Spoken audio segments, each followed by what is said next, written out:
Por aquí estamos haciendo lo que es la soldadura de la descarga. Lo pueden ver por aquí.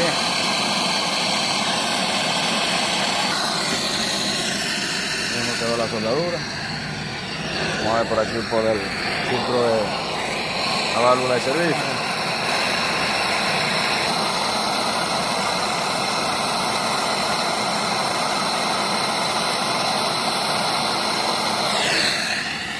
Soldadura de personal de 30, 40 años de experiencia, hermano.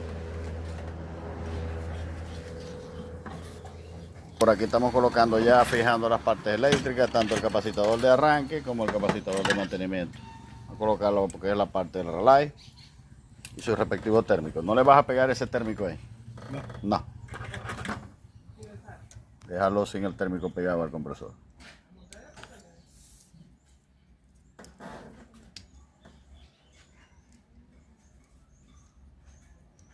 Bueno, por aquí seguiremos informando.